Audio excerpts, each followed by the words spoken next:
한번 29절 다시 한번 읽어보겠습니다. 시작. 하나님이 미리 하신 자들을 또한 그 아들의 형상을 본받게 하기 위하여 미리 정하셨으니 이는 그로 많은 형제 중에서 맏아들이 되게 하려 하심이니라. 아멘.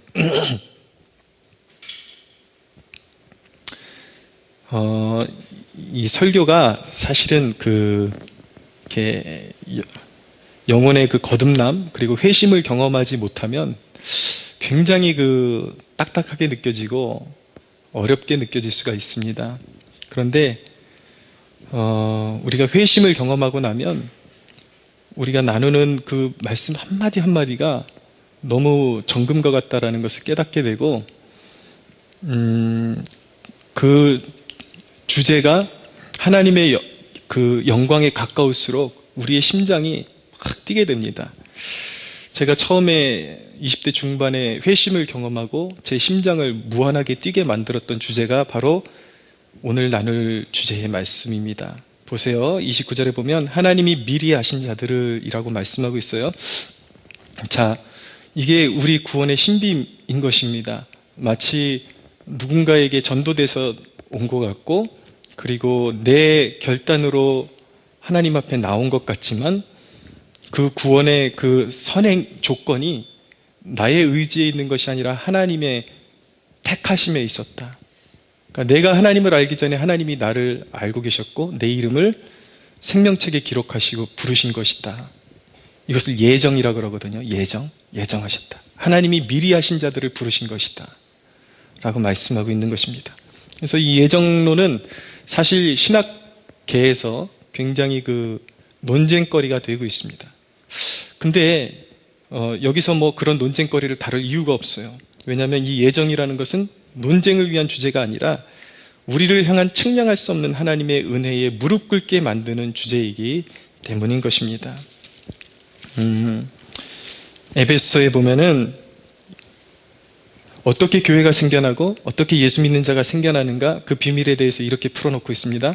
찬송하리로다 하나님 곧 우리 주 예수 그리스도의 아버지께서 그리스도 안에서 하늘에 속한 모든 신령한 복을 우리에게 주시되 곧 창세전에 세상이 창조되기 전에 그리스도 안에서 우리를 택하사 우리로 사랑 안에서 그 앞에 거룩하고 흠이 없게 하시려고 그 기쁘신 뜻대로 우리를 예정하사 예수 그리스도로 말미암아 자기의 아들들이 되게 하셨다. 이 부분만 읽으면요 이건 논쟁거리가 아니라 눈물이 핑 돌아요. 나 같은 죄인을 뭐라고 이 죄 많은 세대 가운데서 하나님이 영원전에 내 이름을 생명책에 기록하시고 부르셨단 말인가. 그 깊고 오묘한 말씀을 깨달을수록 감동하지 않을 수가 없는 것입니다. 하나님이 죄인들을 먼저 사랑하셨다. 이것이 예정의 포커스인 것입니다. 논쟁거리가 아니라 우리가 먼저 하나님을 사랑한 것이 아니라 하나님이 우리를 먼저 사랑하셨으니 요한 1서에 나오는 주제잖아요. 그렇기 때문에 죄인인 우리가 바로 여기에 앉아있게 된 것입니다. 하나님이 날 먼저 사랑하시고 계셨다라는 사실을 깨달았을 때에 비로소 저는 내 인생의 방황의 이유를 알게 되었습니다. 왜 내가 세상 가운데서 방황할 수밖에 없었는가? 하나님을 몰랐기 때문에, 하나님 안에 나를 향한 계획이 있는 것을 모르고 있었기 때문에, 하나님의 사랑을 거부하고 살았기 때문에 내 인생을 방황하며 쓸모없는 일에 소진하며 살아갔을 수밖에 없었다는 것을 깨닫게 된 것이죠. 그러나 하나님의 사랑을 믿음으로 받았을 때 나는 더 이상 방황하지 않았습니다.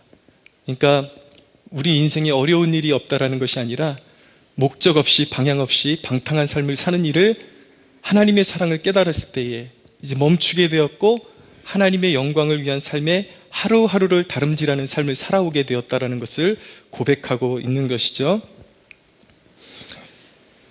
여러분, 앞이 보이지 않는 절망에 놓인 죄인이 하나님의 사랑의 품에 안길 때 비로소 복되고 영광스러운 미래를 꿈꿀 수 있게 되는 것입니다. 믿으십시오. 할렐루야. 제가 태안에 전도회의원 갔을 때 이 어촌의 모습을 보면서 꽤 놀랐습니다. 전도를 다니는데 집들이 우리나라의 그 집들을 보는 것 같지를 않고 어디 미국이나 이런 그런 잘 정돈된 주에 나름대로 큰 집 하나씩 이렇게 짓고 살지 않습니까? 어민들이 그렇게 살아요. 그래서 얼핏 얘기를 들어보니까 꽃게철에 꽃게 한 번 잘 잡으면 한 번에 몇 억씩 수익을 올린대요.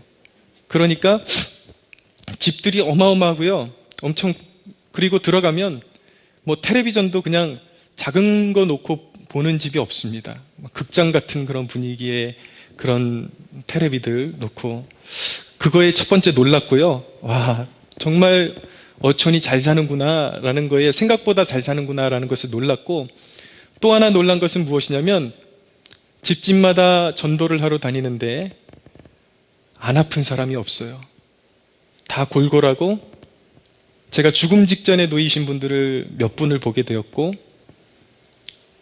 끙끙 앓아요. 아이고 죽겠네, 아이고 죽겠네. 집이 아무리 좋고 쌓아놓은 것이 아무리 많으면 무엇하겠습니까? 그러니까 전도를 해보니까 성경의 진리가 마음에 너무 와닿는 거예요. 인간이 아무리 세상에서 호화롭게 살지라도 인간 모두가 죄와 사망의 권세 아래에 놓여 있구나라는 것을 알게 된 것이죠. 죽음 앞에서 맥도 못 추고 일평생 벌어놓은 게 아무 소용도 없는데 그게 무슨 소용이 있겠느냐고요. 그런 의미에서 인간에게 미래는 없는 것입니다. 하나님을 떠난 죄인들에게는 그 미래가 없는 것이죠. 그런데 그 죄인인 인간이 하나님의 사랑으로 그 품 안에 안길 때에 비로소 영원을 소망할 수가 있고 복되고 영광스러운 미래를 꿈꿀 수 있게 되는 것입니다. 할렐루야. 여러분, 이 만세전부터, 세상이 지어지기 전부터 우리 구원을 계획하신 하나님이 우리를 부르셨다면, 우리를 구원하시기 위해서 하나님이 이 엄청난 시간을 기다려서 우리 한 사람 한 사람을 부르시고 구원하셨는데 우리를 잃어버리실 리가 있겠습니까? 그래서 우리를 그 영원한 초대로 부르신 하나님께서는 우리를 영원토록 버리지 아니하시고 이끄실 것이기 때문에, 그것이 성경의 진리이기 때문에 믿는 자에게는 영원한 소망, 밝은 미래가 있는 것입니다. 그러니까 택하심은 죄인을 향한 하나님의 헤아릴 수 없는 사랑을 보여주는 거예요. 감정을 그냥 단순히 지식을 자극하는 주제가 아니라 하나님이 나를 택하셨다, 우리를 택하셨다, 이것은 이해할 수 없고 형언할 수 없는, 인간의 말로 표현할 수 없는 하나님의 사랑을 담은 주제인 것입니다. 그런데 두 번째로, 그 택하심에는 하나님의 목적이 있다는 것을 알게 됩니다. 그 목적을 오늘 본문 29절 다시 한번 제가 읽어볼게요. 잘 따라와 보세요. 하나님이 미리 하신 자들을 또한 그 아들의 형상을 본받게 하기 위하여 미리 정하셨다. 무엇을 위해서요? 그 아들의 형상을 본받게 하기 위해서. 우리를 택하신 목적은 바로 예수 그리스도를 닮아가는 데 있는 것입니다. 그리스도를 닮는다라는 것은 바로 잃어버린 하나님의 형상을 회복하는 것을 의미하는 것입니다. 그래서 육적인 사람은 이 축복을 이해하지 못해요. 하나님이 우리를, 하나님의 아들을 닮게 하시기 위해서 부르셨다 그러면 육적인 인간은 늘 구하는 게 세상적인 것이거든요. 세상의 명예, 돈, 그리고 자식 잘 되는 거, 그런 거니까 그까짓 거 뭐 하나님의 아들의 형상을 닮아가는 것, 내 아까운 시간 내가지고 교회까지 나왔는데 늘 하는 소리가 아들의 형상이나 본받게 한다 그러고, 내가 필요한 거는 이런 방구도 없고 그런다고. 그게 영의 눈이 닫혀버린 비참한 인간의 그런 상태를 그게 보여주고 있는 거예요. 여러분, 이 하나님의 아들의 형상을 닮아간다는 것, 하나님의 형상을 회복한다는 것이 얼마나 위대한 축복인지 아십니까? 성경은 분명히 거룩하지 못한 자는 하나님 나라를 유업으로 얻지 못한다라고 말씀하고 있습니다. 영적으로 더러운 자는 천국에 이를 수 없습니다. 그런데 하나님의 형상을 회복하는 것은 하나님의 나라를 유업으로 받기에 합당한 사람으로 빚어지는 것이기 때문에 인생이 누릴 수 있는 복 중에 가장 큰 복임을 깨달을 수가 있어야 되는 것입니다. 여러분, 아들의 형상을 본받아가는 것, 거룩함에 이르는 것, 이것은 택함받은 자의 삶에서 오랜 시간 동안 이루어지는 일로서 이것을 우리는 성화다라고 말하는 것입니다. 꼭 여러분들이 신앙생활하면서 기억해야 될 몇 가지 용어가 있는데, 칭의라는 단어는 꼭 기억하셔야 돼요. 하나님이 우리를 믿음으로 의롭다 하셨다. 이것이 기독교 구원난의 가장 중심에 있는 것입니다.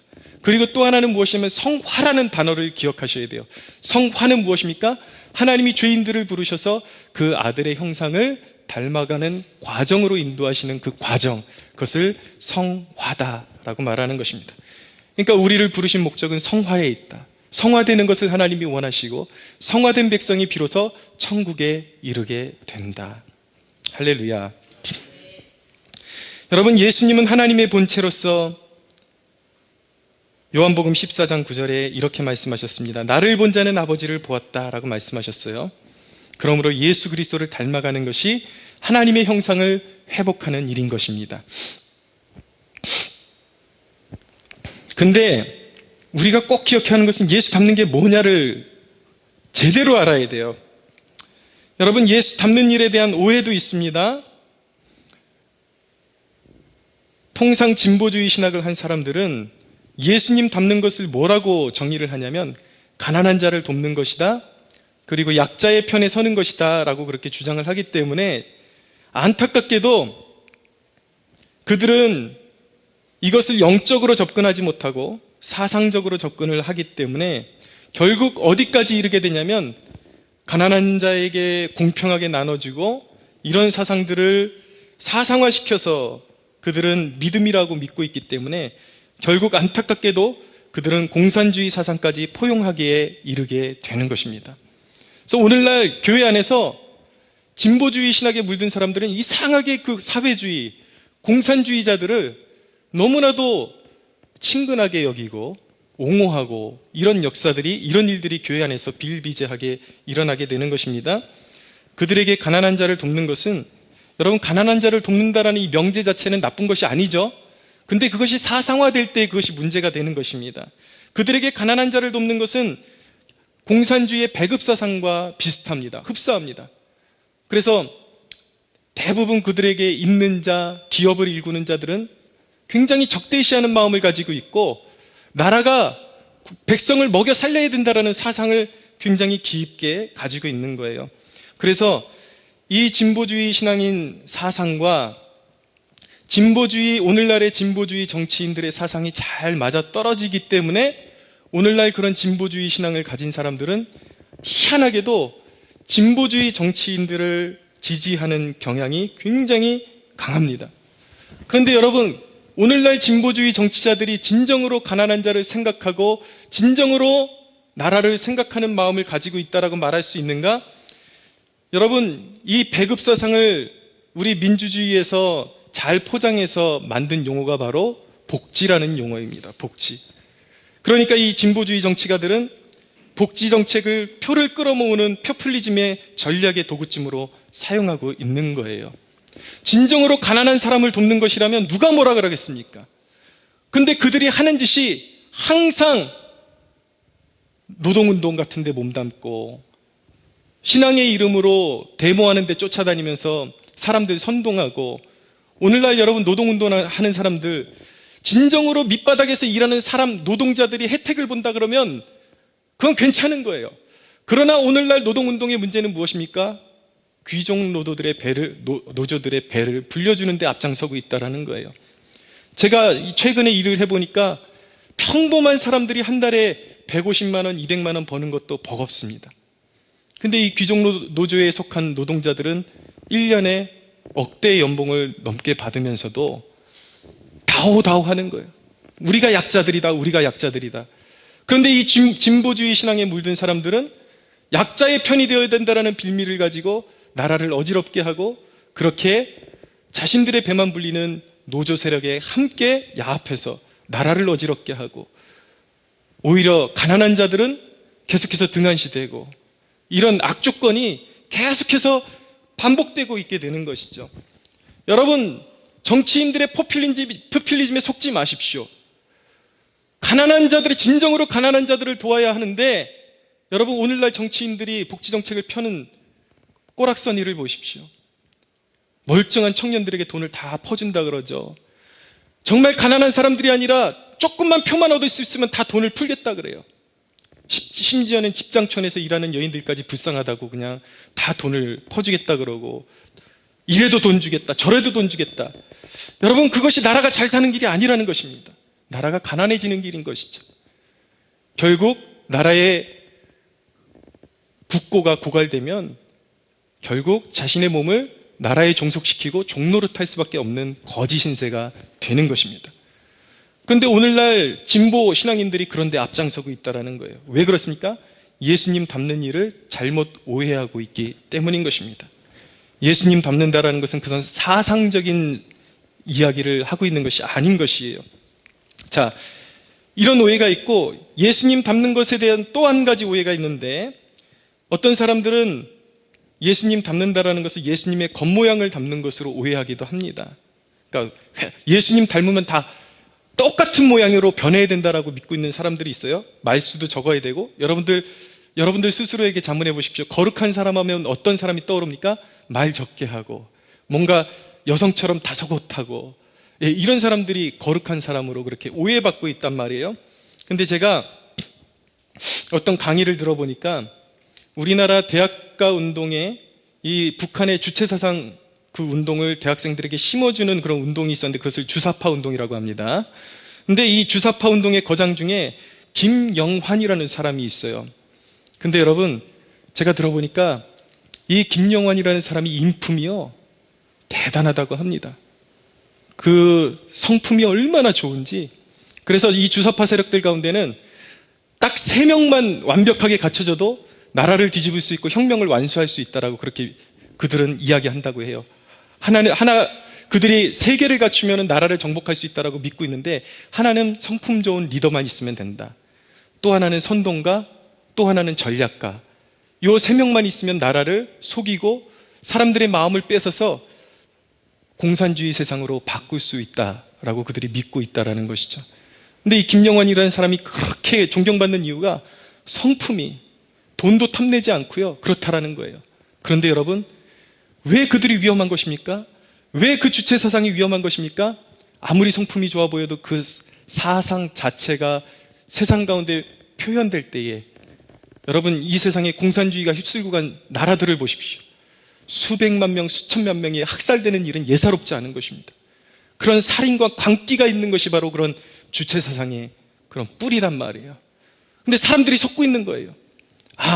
진정으로 예수 닮는 것은, 그래서 오늘날 아까도 말씀드렸지만 진보주의에 몸담고 있는 사람들은 예수님 믿지도 않는데 그 사람이 성품이 좋고 그러면 저 사람 예수님 닮았다라고 그렇게 말까지 한단 말이에요. 잘못 알고 있는 거예요. 신앙을 오해하기 때문에 그런 말을 하는 것이죠. 여러분, 예수 닮는다라는 것은요, 그런 겉모양이 변한다라는 이야기가 아니라, 물론 겉모양까지도 영향을 끼치긴 합니다. 그런데 똑같은 사람을 찍어내는 것이 예수 닮는 것이 아니에요. 어떤 사람은 성격이 급한 사람이 있고, 태어날 때부터 어떤 사람은 조용한 사람이 있습니다. 근데 그들 모두가 예수님 닮아갈 수 있어요. 예수님을 닮아간다는 것은 예수님의 거룩한 신적인 성품이 인간의 심령에 자리 잡고 그 안에서 자라나는 것을 의미하는 것입니다. 예수님의 신적인 성품이라는 것은 무엇입니까? 몇 가지로 말씀드리면, 하나님 아버지에 대한 절대적인 순종을 말하는 것입니다. 예수님은 하나님 아버지께 죽기까지 순종하셨습니다. 순종하시되 십자가에 달리기까지, 그것이 아버지 뜻이라면 예수님은 그렇게 순종하셨습니다. 예수님 닮는다라는 것은 철저하게 하나님 앞에 순종하고 싶은 마음을 소유하게 되는 것을 의미하는 것입니다. 두 번째로, 예수님 닮는 신적 성품은 헌신이에요. 헌신. 세상이 아닌 하나님 나라를 향한 희생과 사랑의 마음을 충만하게 갖는 것을 의미하는 것입니다. 세 번째로, 인내입니다. 예수님은 하나님의 의를 이루기 위해서 핍박과 고통을 감내하셨습니다. 하나님 나라의 완성을 위해서라면, 하나님 나라의 영광을 위해서라면 어떤 핍박과 어떤 고통도 감내하는 성품을 지니는 것이죠.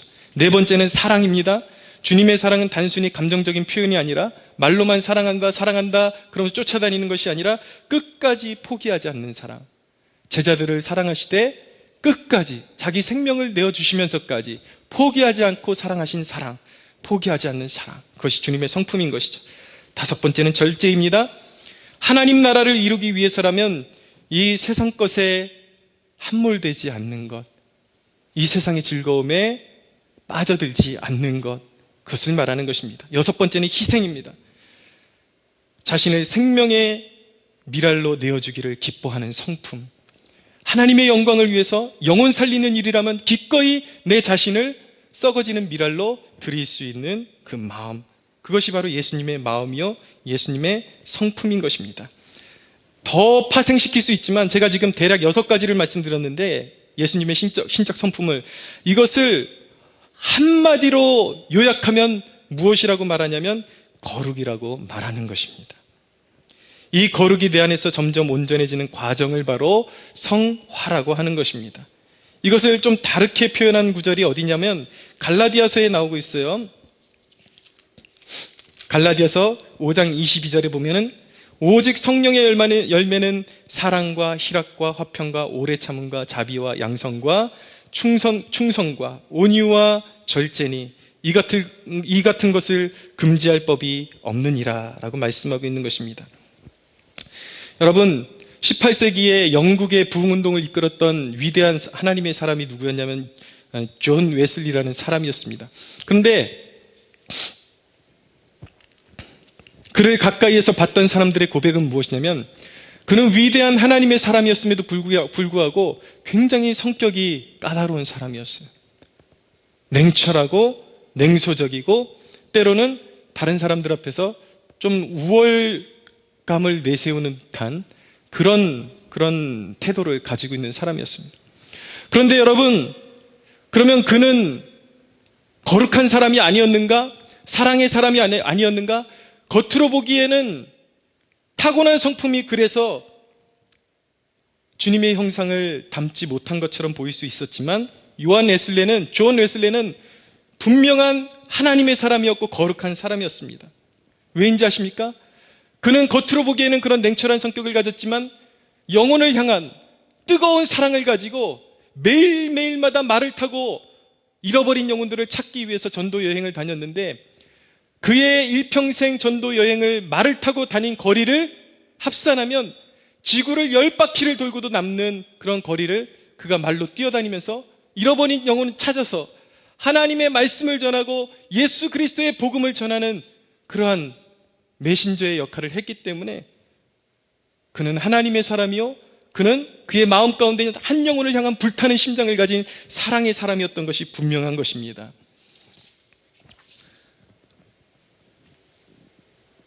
사랑하는 여러분, 그것이 바로 예수님의 성품인 거예요. 저마다 다른 모습을 가지고 있지만 그 마음의 본질, 결국 때로는 불순종으로 가는 것 같을 때도 있지만 결국은 하나님이 원하신다면 자기의 뜻을 돌이켜서 하나님 아버지께 죽기까지 순종하기를 원하는 그 성품, 그것이 바로 예수 그리스도를 닮아가는 거룩에 이르는 길이라는 것을 여러분들 깨달을 수 있게 되기를 바랍니다. 그렇게 예수님은 진정으로 가난한 사람에게 가셨고 심령이 가난한 사람에게 하나님의 생명을 나누어 주셨습니다.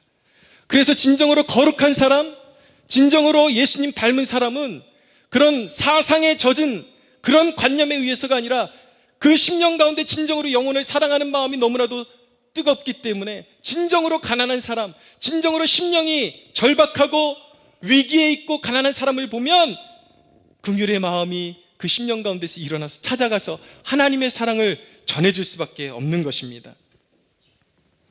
여기에 중요한 대목이 있습니다. 여러분, 내가 택함 받은 자인 줄 무엇으로 알 수 있는 것입니까? 여러분들은 여러분들이 택함 받은 백성인지 알고 있습니까?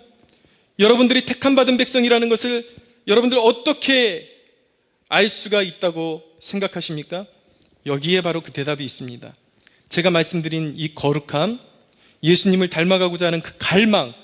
자, 이 대목을 생각할 때 나는 여전히 부족한데 거기에 포커스를 맞추지 마시고 여전히 부족하지만 나는 주님의 성품을 닮아가고 싶고 주님을 더 알고 싶고 주님을 더 닮아가고 싶다라는 그 갈망함이 있습니까? 여러분, 그 갈망함이 있는 사람, 그 갈망함이 있는 사람이 바로 하나님의 택함받은 자녀들임을 믿으시기 바랍니다. 이 거룩은 사람의 힘으로 되는 것이 아니에요. 단순히 노력한다고 되는 것은 아닙니다. 노력이 필요하지만 단순히 인간의 노력으로 되는 것이 아니라 성령의 힘으로 이루어지는 것입니다. 할렐루야.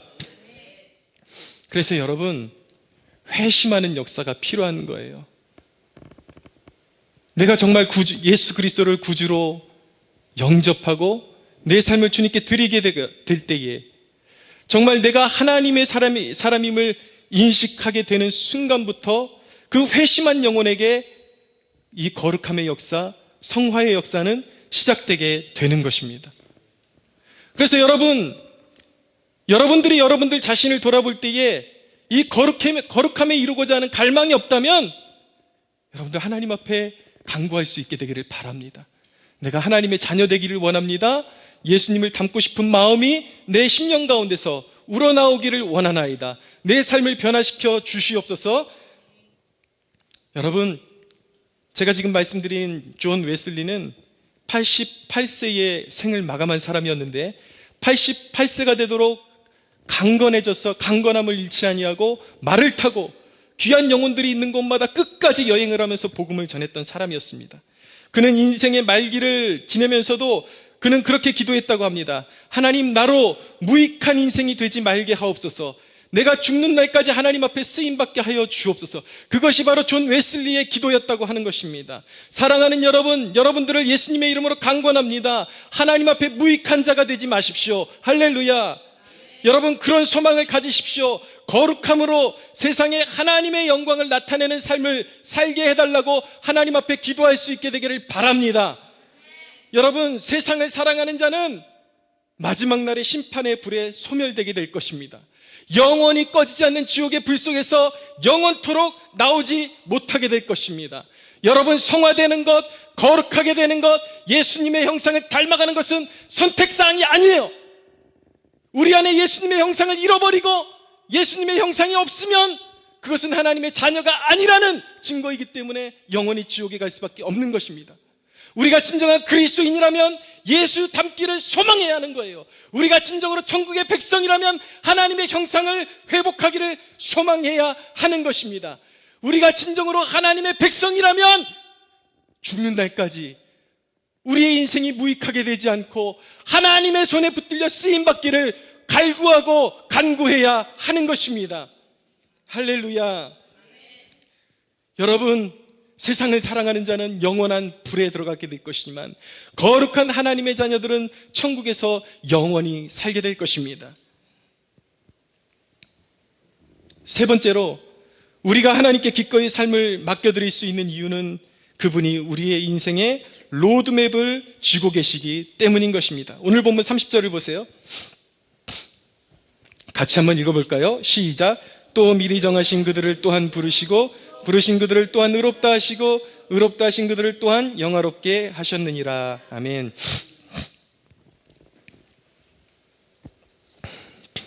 여러분, 예배 오시면 솔직히 피곤할 때 많으시죠? 네. 근데 설교 전체 내용을 이해하지 못하더라도 제일 중요한 맥락 한 포인트만 여러분들이 마음에 담고 가도 여러분들의 삶은 변화될 것입니다. 예, 이제 여러분들 좀 마음을 추스리시고 정신을 집중하시고 이 대목에 집중해 주십시오. 자, 하나님께는 한 영혼에 대한 계획이 있어요. 하나님은 미리 정하시고 부르십니다. 택정하시고 부르시고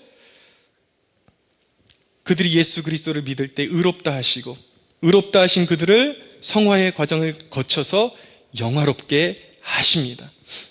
이 30절은 한 영혼을 주님께서 어떻게 부르시고 그 부르신 영혼을 구원의 완성까지 책임지신다라는 로드맵을 보여주고 계신 거예요.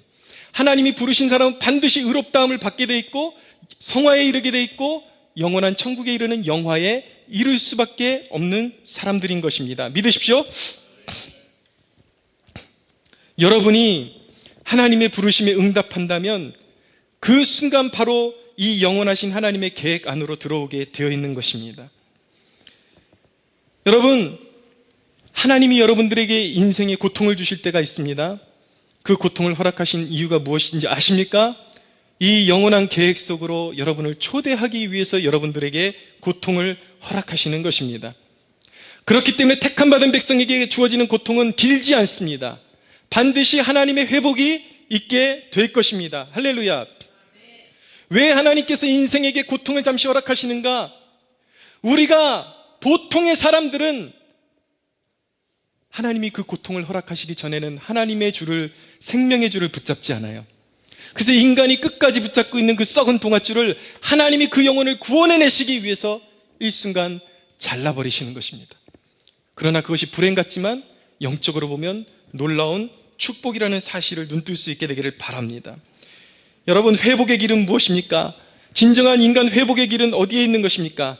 그것은 그렇게 우리에게 고통을 잠시 허락하시는 하나님의 마음을 깨닫고 이전의 주를 떠나서 나의 뜻대로 살아왔던 모든 삶을 회개하고 하나님과 같은 곳을 바라볼 때에 그 인생의 회복은 시작되는 것입니다.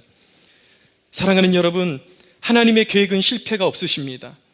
그분을 의지하는 자에게는 항상 좋은 길을 보이십니다. 그런데도 여러분, 우리의 문제는 무엇입니까? 하나님은 우리 각 사람을 향해서 너무나도 좋은 계획을 가지고 계신데 하나님을 소모품처럼 여기지는 않습니까? 필요하면 찾고 필요 없으면 버리고, 그게 여러분, 그것이 바로 인생의 어둠이라는 사실을 깨닫게 되는 은혜가 있게 되기를 바랍니다. 사랑하는 여러분, 예수 그리스도를 여러분들의 인생의 첫 자리로 모십시오. 그리고 하나님이 여러분들에게 그리스도 안에서 영생을 주셨음을 믿으십시오. 할렐루야. 주님께로 돌아오는 건 먼 데 있는 것이 아닙니다. 어려운 데 있는 것이 아닙니다. 어떻게 해야 될까? 내가 어떻게 택함받은 자녀인 것을 알 수 있고 확인할 수 있는가? 바로 이 자리에서 주님께서 그것을 답을 주고 계십니다. 멀리 있는 것이 아니에요. 예수 그리스도를 첫 자리에 모시라. 그가 바로 택함받은 하나님의 자녀인 것입니다. 할렐루야. 여러분, 예수 그리스도 안에서 영생이 여러분들 안에 있음을 믿으십시오. 하나님이 나를 택하셨기 때문에 여러분들의 인생 가운데 모자람이 없음을 믿으시기 바랍니다. 주님이 나를 택하셨기 때문에 내 길을 책임지신다는 믿음으로 하루하루를 주님을 떠나지 말고 주님과 함께 동행하는 삶을 사십시오. 나를 향한 형언할 수 없는 사랑, 증거하는 삶이 되게 해달라고 하나님 앞에 간구하는 여러분들 되시기를 축복합니다. 성경은 분명히 약속합니다. 주의 이름을 부르는 자는 수치를 당하지 않을 것이다 라고 말씀하고 있습니다. 주의 이름을 부르는 자는 부끄러움을 당하지 않을 것이다 라고 말씀하고 있습니다. 사랑하는 여러분, 예수 그리스도께서 여러분들을 영원한 생명의 길로, 여러분들에게 가장 복된 길로, 하나님이 만세전부터 계획하신 여러분들을 구원하시고 사용하시고자 하시는 그 계획을 여러분들의 삶 가운데 펼쳐 보여줄 것을 믿으시기 바랍니다. 우리 하나님께 영광의 박수 올려드리겠습니다.